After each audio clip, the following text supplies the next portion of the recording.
Alors, il prend sa houlette, ça, je l'ai vu sur le documentaire. Il prend sa houlette, puis là, fou, il prend sa patte d'en arrière. Oh oui, c'est vrai, là. Je dis, il prend sa patte d'en arrière, puis là, la brebis qui est grosse, elle roule sur son dos.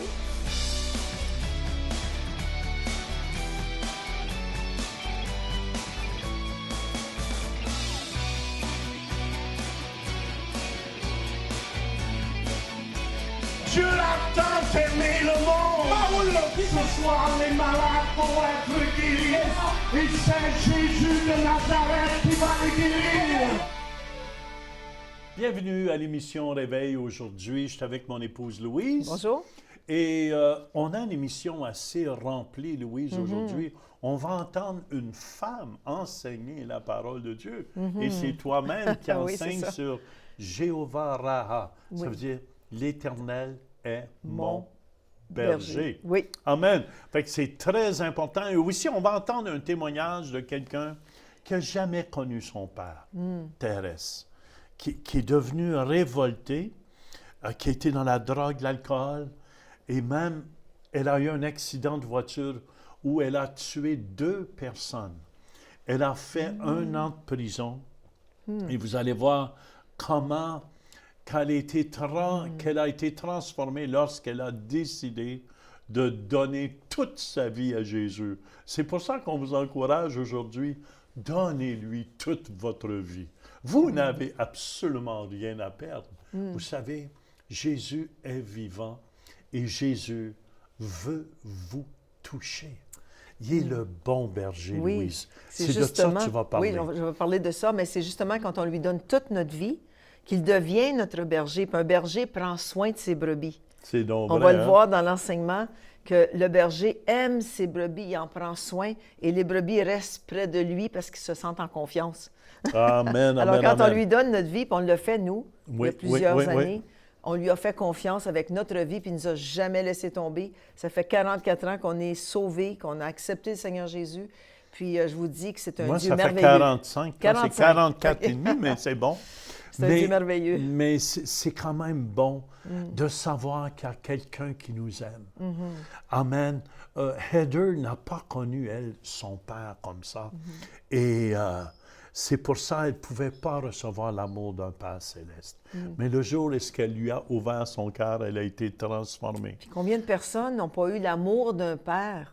C'est Puis vrai. quand hein? on parle de notre Papa céleste, ils ont de la difficulté à connecter. Alors, C'est justement. ça va être bon d'écouter ce Peut-être qu'ils témoignage.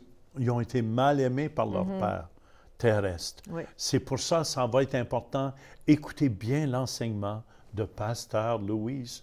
L'Éternel est mon berger.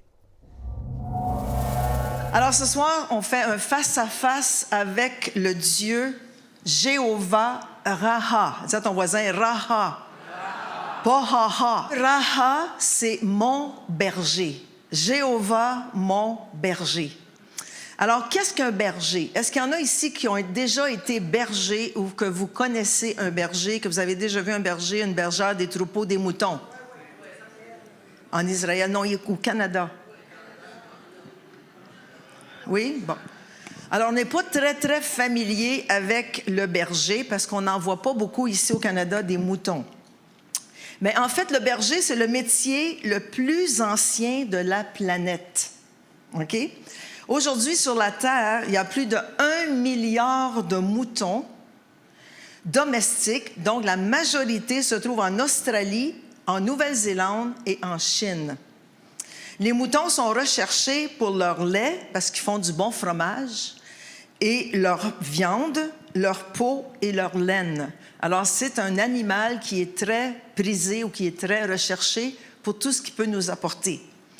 Nous, au Canada, on ne connaît pas tellement ça, mais si on regarde l'Ancien Testament, on voit qu'il y a eu beaucoup de bergers dans l'Ancien Testament parce que nos pères ou ceux qui ont les personnages bibliques dans l'Ancien Testament, c'était surtout des nomades. Ils vivaient sous des tentes et ils élevaient des troupeaux. OK? Si on regarde Abel, dans Genèse 4, verset 2, ça nous dit « Abel fut berger et Caïn fut laboureur ». En fait, c'est Abel qui a offert à Dieu pour la première fois les premiers-nés de son troupeau et Dieu a regardé favorablement Abel et son offrande. qu'est-ce qu'il a offert? C'est des agneaux. Alors Dieu a aimé son offrande. Abraham et Lot avaient de grands troupeaux, de nombreux bergers, puis ce qui se passait, il y avait souvent des querelles entre les bergers de Lot et d'Abraham. Alors Lot a dû se séparer d'Abraham. On se souvient de cette histoire. J'ai regardé un documentaire sur les bergers quand j'étais en Israël parce que je préparais l'enseignement, puis parce que je ne connais pas vraiment qu'est-ce que c'est un berger puis des moutons. Puis je regardais ce documentaire, puis le berger parlait dans les Pyrénées en France, ils ont beaucoup de moutons, puis de brebis, puis il disait qu'il ne fallait pas que les troupeaux se rencontrent ou se rassemblent. Il fallait que les bergers se gardent éloignés des autres troupeaux, parce que si les moutons venaient ensemble, ils étaient tous mélangés. Ils se mélangeaient tous ensemble, puis là, le berger, c'était tout un travail d'aller chercher ses brebis, de les enlever, puis de les amener à l'autre troupeau. Alors, c'était vraiment un travail. Puis qu'est-ce qu'ils font pour les différencier? Ils mettent une peinture sur le brebis. Alors, les troupeaux bleus, ça appartient aux bergers bleus, puis les brebis rouges appartiennent aux bergers rouges. Mais quand les brebis se mélangent, tu as des rouges, tu as des bleus, tu as des rouges, tu as des bleus, mais imaginez-vous le travail que c'est d'aller chercher ta brebis bleue, tu l'amènes dans le troupeau bleu, puis pendant que tu l'amènes là, il retourne dans le brebis. Alors, ça a l'air que ça provoque des querelles, puis des disputes, puis des chicanes entre les bergers. Alors, c'est ce qui est arrivé avec Lot et Abraham, c'était des bergers. Isaac a hérité de son père dans Genèse 25:5. Abraham donna tous ses biens à Isaac. Mais quels étaient les biens qu'il a donnés à son fils?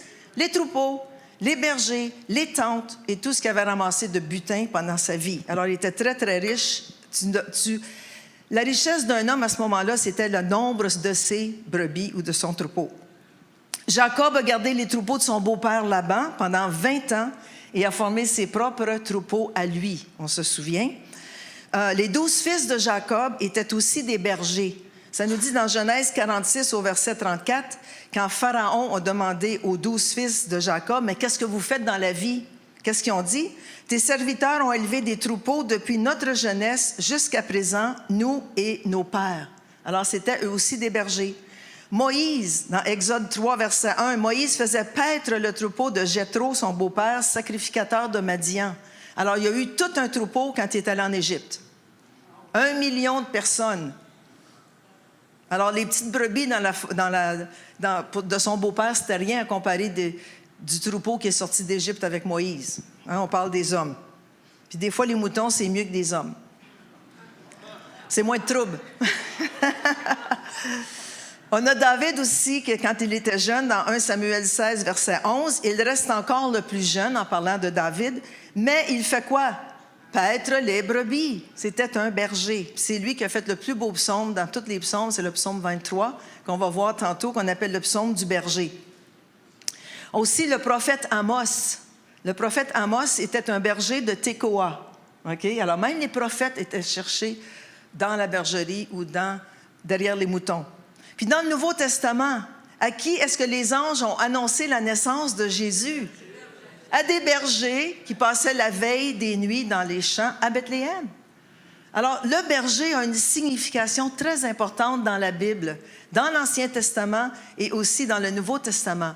Quand on est allé en Israël, j'aurais voulu voir un berger puis des moutons, puis on n'a même pas vu un. Même pas un.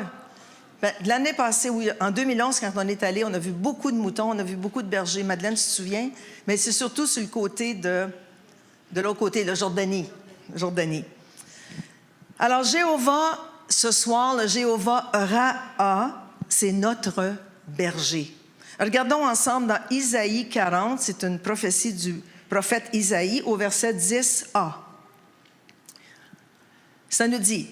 Voici le Seigneur, le mot Seigneur ici, c'est le mot Adonai, qui veut dire mon Seigneur, l'Éternel, Jéhovah, le Dieu qui est personnel, le grand je suis, vient avec puissance. Ici, on voit que Isaïe dit que Dieu, l'Éternel, Jéhovah, c'est un Dieu puissant, c'est un Dieu qui a beaucoup de force. Okay? Mais regardez au verset 11.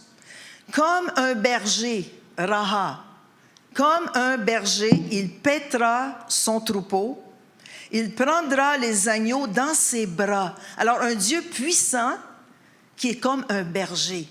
OK? Il fait paître ses brebis. Il fait paître son troupeau. Il apporte de la nourriture à son troupeau, à ses brebis, à ses bêtes. Puis qui sont les brebis dans la parole de Dieu? C'est nous. Il prendra les agneaux dans ses bras et les portera dans son sein. Alors, c'est un Dieu tendre, un Dieu rempli d'amour pour ses petits. OK, moi, ça me montre que c'est pas simplement quelqu'un qui a un bâton puis une houlette, mais c'est quelqu'un qui aime ses brebis, qui aime ses petits. Il les portera dans son sein, il conduira les brebis qui allaitent. Alors, on sait que quand une brebis allaite, elle ne peut pas aller vite, elle ne peut pas marcher vite parce qu'elle allaite ses petits. Alors, il va au rythme des brebis. Il les aime, il les cajole, il les prend dans ses bras, il les respecte. Il respecte leur cheminement. Hein? C'est important. Alors, un berger fait paître, nourrit, conduit, dirige et rassemble. Puis avant de continuer dans le thème du berger, j'aimerais qu'on regarde un petit peu la brebis.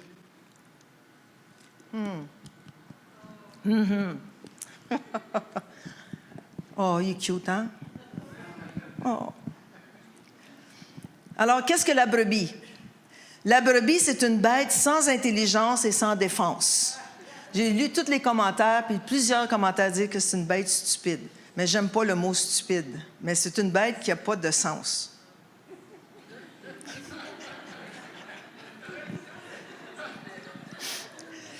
Sans intelligence et sans défense. Elle préfère la lumière car elle a peur des ombres et de la noirceur. Savez-vous qu'un mouton ou une brebis a des yeux périphérales? Savez-vous ce que ça veut dire, un œil périphéral? Ça veut dire qu'il voit en périphérie. Il voit du côté, puis il voit même en arrière de la tête. Hein, il y a bien des mères qui aimeraient avoir des yeux périphérales, hein? Ou des maîtresses d'école. Quand ils écrivent au tableau, hein? Elle a des yeux tout le tour de la tête. Puis qu'est-ce qui arrive, c'est quand elle marche dans une vallée, puis elle aperçoit de l'ombre sur les montagnes, elle a peur, elle se sauve. OK? Elle marche, aussitôt qu'elle voit de l'ombre ou de la noirceur, elle préfère la lumière. Elle ne peut se soigner elle-même ou se laver elle-même. OK? Elle est complètement dépendante du berger. Elle n'a aucun sens de direction. Elle va suivre le chef de file.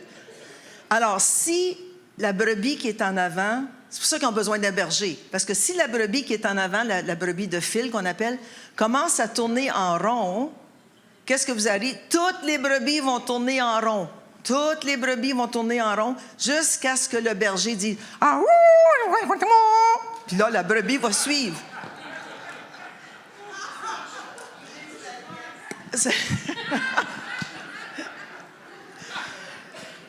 Parce que le documentaire que j'ai vu, le berger fait un son, là, mais je ne peux pas croire le son qu'il fait. Et là, toutes les brebis.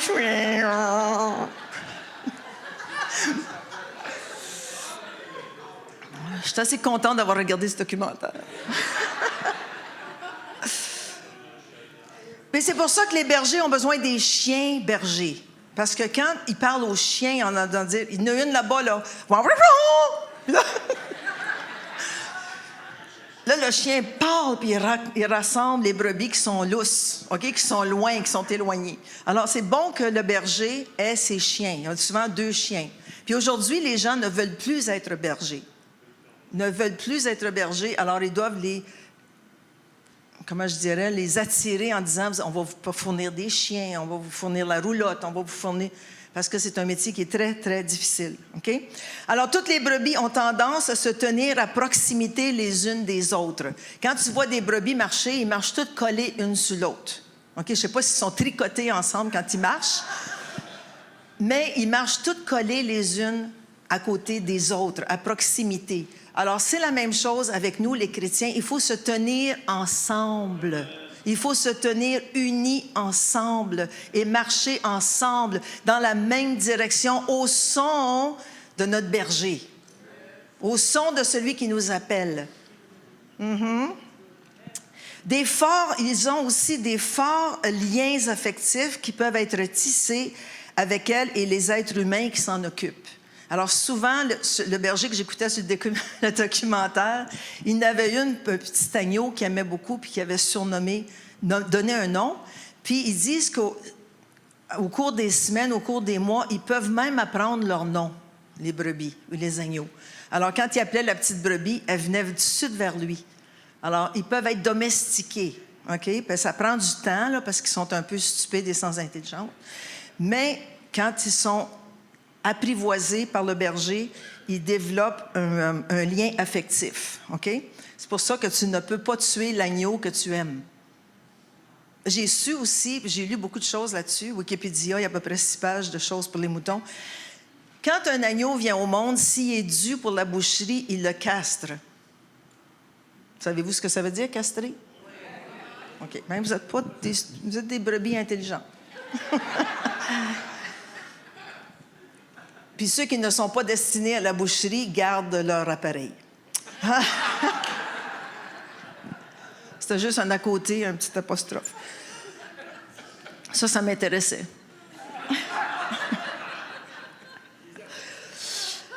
Puis, les brebis ont besoin d'un berger parce que sans berger, il n'y a pas de troupeau.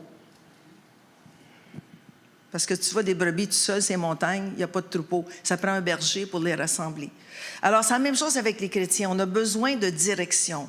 On a besoin d'un berger. On a besoin les uns des autres. On a besoin d'entendre la voix de Jéhovah Raha, notre berger, celui qui nous appelle, celui qui nous guide, celui qui lance un cri le dimanche. « Viens dans l'église! » Ça, c'est le réveil matin des chrétiens.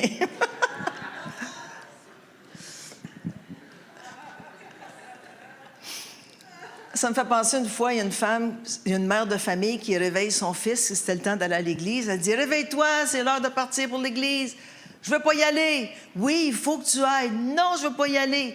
Les gens m'aiment pas, puis moi, j'aime pas les gens. » Elle dit « C'est pas rapport, il faut que tu viennes, c'est toi qui es le pasteur. »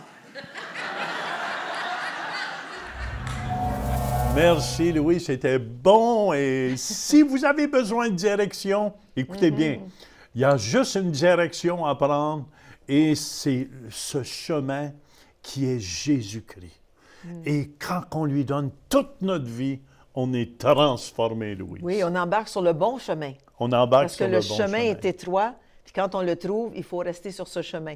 Jésus dit, je suis le chemin, la vérité et la vie. Nul ne va au Père que par moi. Dit Jésus. Oui. Et c'était excellent. Et en plus, le témoignage que vous allez entendre, vous allez voir, c'est Heather qui n'a jamais connu son père. Elle l'a presque connu, mais il a refusé un jour de la voir. Et c'est quand même une histoire assez triste. Et elle était toute contente. Et à cause de cela, Louise, elle s'est lancée dans la drogue et l'alcool. Et si vous voulez, on va écouter ce témoignage ensemble. On vous revient pour prier avec vous. Heather Heck was raised by a single mother. When she was 12 years old, Heather found out who her father was. Even though he was never around, Heather longed to know him. Although I had a really loving family, there was a piece of me that was missing. You know, I wanted to know who my dad was. I wanted to have a relationship with him. I remember being a kid and watching other fathers interact with their daughters, and it was something that I always wanted for myself. Several years later, Heather finally got a chance to meet her father. I was 18 years old, very excited that this man wanted to attempt to have a relationship with me. And so when I knocked on the door, an aunt answered the door and looked at me and said, "This isn't a good time."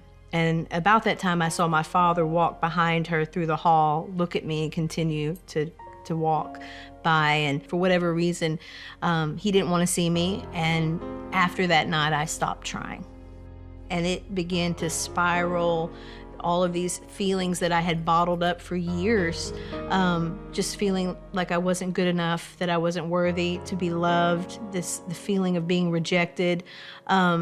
And for me, it was really the turning point in my own lifestyle. From that point, I didn't want to feel anything, and I really turned to drugs and alcohol after that point, just to be numb.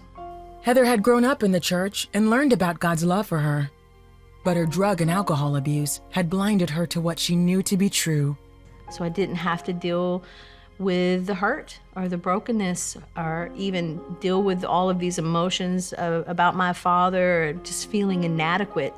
I liked the way that drugs and alcohol made me feel because I didn't have to feel anything. Heather got pregnant and had a son, Jonah. Even though she was a single mom, her lifestyle still revolved around drugs and alcohol. One night after smoking pot and excessive drinking, Heather was riding in a car with her friend. The driver, also drinking, crashed into another car, killing those two people instantly. Heather was charged with DUI by allowance. And I remember the investigator looks at me and he says, "Do you have any idea what happened here tonight?" And I said, "No." And he took the couple that passed away, he took their driver's license and he threw them at me across the table. And he said, You've murdered these two people. And that's really when the weight of, the full weight of the reality of what had happened, that's when it hit me. And I remember looking down at this couple's face that I'll never know, and knowing that because of me and my actions, they weren't going home to see their family. The accident threw Heather into a deep depression. I had the audacity to be angry at God throughout all of it because I was angry at him because he took them and he left me. And I knew I didn't deserve to live. A week later, Heather's mom asked her to go to church with her. Heather agreed to go. I think that in that moment, I finally heard the gospel with my heart and not my head. And I realized that the weight that I was carrying was this weight of sin, but you see, Jesus had come to take that weight so I could be free. I walked down to the altar and I was a mess. And a woman at the front, she stepped out and met me and brought me back with her and helped me walk the rest of the way. That day, for the first time in my life, it was as if I finally got it, that God loved me with this unending, never failing, all-consuming love. No matter how hard I tried to run from him, he pursued me. He never gave up, and really started thinking about what kind of love would go to those kind of lengths, and then it dawned on me the kind of love that would die on a cross. Heather asked Jesus into her heart that day. Women from the church loved her and taught her what it meant to be a Christian. I had a woman who was patient with me, and she just began to walk with me and break things down like repentance and baptism, and little by little, God was shifting things and I was changing. And I didn't even realize that he was doing it, because it wasn't that I had to try or strive. It's just the more that we got in the Word, the more he just began to renew me. A year after the deadly DUI, the case finally went to trial. Heather pled guilty to felony charges and had to serve 1 year in prison. We began a Bible study there in this maximum security facility every day, and we grew to almost 30 women, and the entire atmosphere in that place began to shift. We saw signs and wonders and miracles, and I saw as one by one these women begin to give their lives to Jesus. Heather also learned to forgive her father, who had passed away years before. Forgiveness is a hard thing because it wasn't letting him off the hook, but it was just really kind of taking back the power. It was a really healing moment, and the truth is, unless we forgive them, how can God forgive us? And who are we, to hold anything against anyone? Heather never knew her earthly father, but her heavenly Father was there all along. Every little girl wants a hero, a knight in shining armor that will rescue her. And it's the beauty of God, when you begin to understand the father heart of God. And really, he is the father to the fatherless. And he heals all things, all wounds, and he fills every bit of emptiness with his love. Today, Heather works for a campus ministry called Every Nation. She says the leaders of tomorrow are on the college campuses of today. Heather loves to share the gospel of Christ with students whenever and wherever she can. My spiritual journey has been more of just really the story of restoration.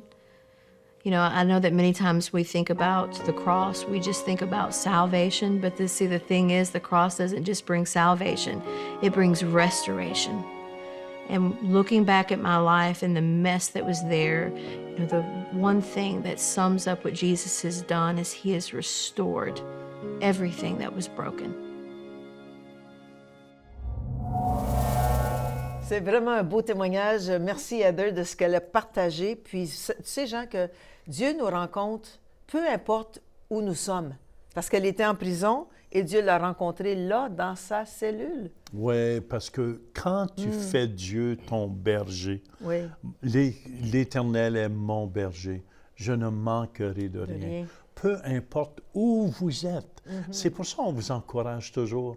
Ouvrez grand votre cœur. Ouvrez grand votre cœur à Jésus.